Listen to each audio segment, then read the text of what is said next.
नमस्कार. Prime time महाराष्ट्रामध्ये मी सुहास आपल्या सगळ्यांचं स्वागत करतो. दोन बड्या नेत्यांची पंचतारांकित हॉटेलमध्ये भेट झालेली आहे आणि त्यामुळे महाराष्ट्राच्या राजकारणामध्ये पुन्हा एकदा मोठा धक्का बसणार का याच्या चर्चा सुरू झालेल्या आहेत.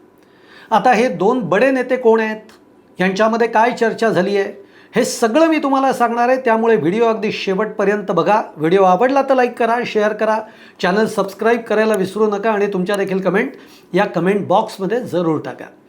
मित्र, सध्या पावसाळा आहे, त्यामुळे दोन मित्रांना वाटतं की मस्त भेटावं, कटिंग चहा प्यावा, भजी खावी त्यासोबत आणि मग दोस्तीच्या जरा गप्पा होतात इकडच्या तिकडच्या त्या माराव्यात. तसंच मोठ्या लोकांना आणि त्यातून राजकीय लोकांना जेव्हा वाटतं तेव्हा ते काही टपरीवर जात नाहीत, ते पंचतारांकित हॉटेलमध्ये जातात, तिथे चहा पितात आणि मग गप्पा मारतात, अनौपचारिक गप्पा मारतात. मी असं का म्हटलं तर दोन बडे नेते भेटलेत. त्यातला एक बडा नेता आहे ते म्हणजे विनोद तावडे. विनोद तावडे हे भाजपचे बडे नेते आहेत, ते राज्यसभेचे खासदार पण आहेत. आणि दुसरे बडे नेते आहेत ते म्हणजे शरद पवार राष्ट्रवादी गटाचे महत्त्वाचे नेते जयंत पाटील. या दोन नेत्यांमध्ये काल पंचतारांकित हॉटेलमध्ये भेट झाली आहे आणि ही भेट झाल्याचं जयंत पाटील यांनी मान्य केलं आहे. पण मान्य करताना ते काय म्हणालेत की काय आम्ही सहज भेटलो आणि आमच्यामध्ये अनौपचारिक गप्पा झालेल्या आहेत, चहा घेतला आम्ही.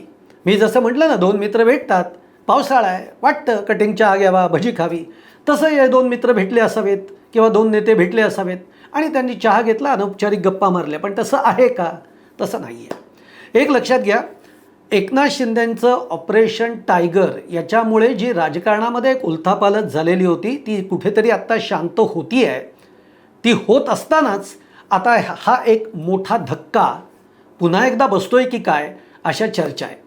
त्या का चर्चा आहेत? आता हे दोन नेते काही विनाकारण तर भेटलेले नाही आहेत. त्यातून विनोद तावडे आपल्याला सगळ्यांना माहिती आहे, भाजपचे जरी महत्त्वाचे नेते असले, वरिष्ठ नेते असले आणि त्यांनी बिहारमध्ये ज्या पद्धतीची कामगिरी केलेली आहे, बिहारमध्ये भाजप आणि नितीश कुमार यांच्यामध्ये जे एक मनोमिलन जे घडवून आणलेलं आहे, ती जी काही युती घडलेली होती, मग त्याच्यानंतर नितीश कुमार मुख्यमंत्री झाले, मग आता ते मुख्यमंत्री पदावरनं बाजूला झाले, आता भाजपचा मुख्यमंत्री झाला.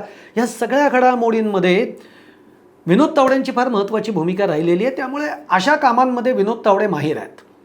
आणि जयंत पाटलांची भेट घेतली आहे कारण राष्ट्रवादीची सध्या चर्चा सुरू आहे शरद पवार गटाची, की शरद पवार गट राष्ट्रवादी हा सत्तेमध्ये जाणार, सत्तेबरोबर जाणार, तो NDAमध्ये जाणार का विरोधी पक्षामध्ये राहून तो इंडिया आघाडीमध्ये राहणार, अशा सगळ्या चर्चा सुरू आहेत.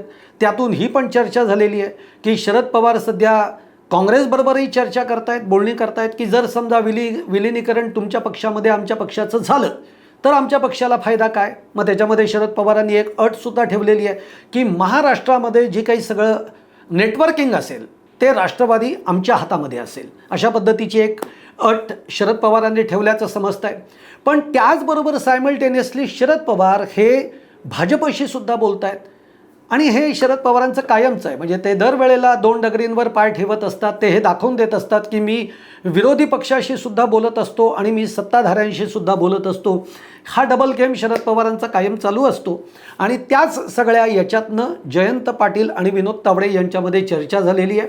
सूत्रांकडनं जी आपल्याला माहिती मिळते ती चर्चा काय झाली आहे, तर ती चर्चा याच मुद्द्यांवर झाली आहे की जर शरद पवार गट यांनी जर का NDAला पाठिंबा दिला किंवा शरद पवार गट कदाचित बाहेरून पाठिंबा देतील, कदाचित NDAमध्ये सामील होतील, असं जर झालं तर मग राष्ट्रवादी शरद पवार गटाला याचे फायदे काय, याच्यातनं राष्ट्रवादी शरद पवार गटाला काय मिळणार, मग आम्हाला कोणती पदं मिळणार, मग आम्हाला मंत्रिपद मिळणार का, राज्यामध्ये आम्हाला त्याचा काय फायदा होणार, या सगळ्या दृष्टीतनं ही चर्चा झाल्याची माहिती ही समोर येते. ही माहिती म्हणजे विनोद तावडे जे आहेत त्यांनी या बाबतीमध्ये काही गोष्टींना सकारात्मकता दर्शवलेली आहे, हेही आपल्याला कळत आहे. त्यामुळे आगामी काळामध्ये आता नेमकं काय घडणार, म्हणजे जे मी म्हणलं ना तुम्हाला, एकनाथ शिंदेंचं ऑपरेशन टायगर झालं, एक धक्का बसला आणि आता पुन्हा एकदा महाराष्ट्राच्या राजकारणामध्ये आता दुसरा धक्का बसणार का, म्हणजे शरद पवार गट हा NDAमध्ये सामील होणार का. कारण मुळामध्ये शरद पवार गटामध्ये दोन प्रवाह आहेत. त्यातला एक प्रवाह जो आहे तो सत्तेबरोबर जाण्याचा विचार करतोय आणि तो त्या बाबतीमध्ये आग्रही आहे. बरं, तो आज आहे का? तर अजिबात नाही. अगदी अजित पवार हयात असल्यापासून हा जो एक प्रवाह आहे, हा जो एक गट आहे, तो आपण सत्तेबरोबर जावं अशा विचारांचा आहे. आणि त्यांनी वारंवार शरद पवारांना या गोष्टींचा दबाव देखील आणलेला आहे या गटाने. आणि आपल्याला माहिती आहे, एकदा शरद पवारसुद्धा म्हणालेले होते की काही लोकांचा असा विचार आहे की आपण सत्तेबरोबर जावं, जो काही निर्णय असेल तो ही मंडळी घेतील, मी आता काही या बाबतीमध्ये निर्णय घेणार नाही आहे, असं एक वक्तव्य शरद पवारांनी सुद्धा केलेलं आहे. त्यामुळे एक प्रवाह सत्तेबरोबर जाण्याच्या विचारांमध्ये, दुसरा प्रवाह आहे की जो म्हणतोय आपण विरोधी बाकावरच बसूयात, विरोधीच राहूयात, पुढच्या काळामध्ये आपल्याकडे सत्ता येईलच, अशा पद्धतीचा एक मतप्रवाह आहे. त्याच्यामध्ये जितेंद्र आव्हाडांसारखे काही मंडळी कदाचित असू शकतात, कोण आहे आपल्याला माहिती नाही. पण सध्या ही सगळी चर्चा, ह्या सगळ्या घडामोडी घडत आहेत. असंही समजतं आहे की जर का शरद पवार गटाने NDAमध्ये ते गेले, NDAमध्ये सामील झाले किंवा NDAला बाहेरून समर्थन दिलं, पाठिंबा दिला, तर केंद्रामध्ये सध्या मंत्रिमंडळ बदलाची चर्चा खूप सुरू आहे. मंत्रिमंडळ बदलाचं वारं आहे, जोरदार वाहत आहे. याच्यामध्ये सुप्रिया सुळेंना केंद्रामध्ये मंत्रिपद मिळू शकतं, ते दिलं जाऊ शकतं, याची चर्चा यापूर्वीही झाली आहे आणि आजसुद्धा ताज्या दमाने ती होती आहे.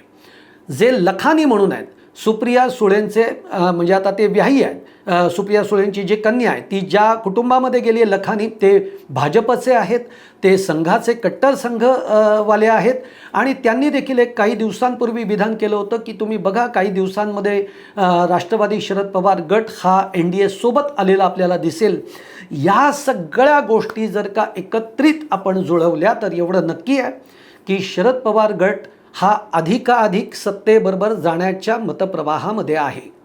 आता शरद पवार तो निर्णय घेतील का? तर ती शक्यता जरा कमी वाटते.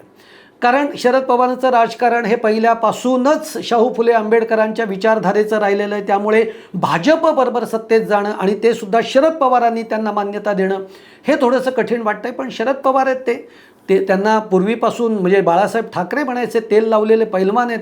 ते यातनं सही सलामत निसटू शकतात. ते उद्या म्हणतील की हा माझा निर्णय नाही आहे, आताच्या सगळ्या मंडळींनी घेतलेला निर्णय आहे, त्यामुळे त्याला मान्यता देण्यापलीकडे माझ्या हातामध्ये काही नाही आहे, पण माझं राजकारण हे नाही, असं म्हणत कदाचित शरद पवारांची राष्ट्रवादी ही NDAमध्ये सामील होऊ शकते, NDAला पाठिंबा देऊ शकते, असं एकूण सगळं चित्र आहे. त्यामुळे येणाऱ्या काळामध्ये पुन्हा एकदा एक राजकीय धक्का हा महाराष्ट्राला बसतोय का, याकडे आपल्याला बघायचं आहे, याकडे आपले डोळे लागलेले असणारच आहेत.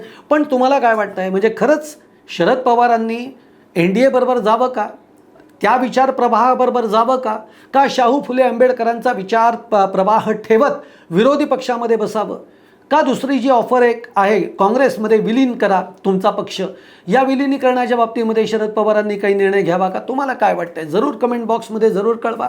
आणि तुम्हाला माझा हा व्हिडिओ आवडला असेल तर नक्की लाईक करा, शेअर करा, चॅनल सबस्क्राईब करायला विसरू नका. धन्यवाद.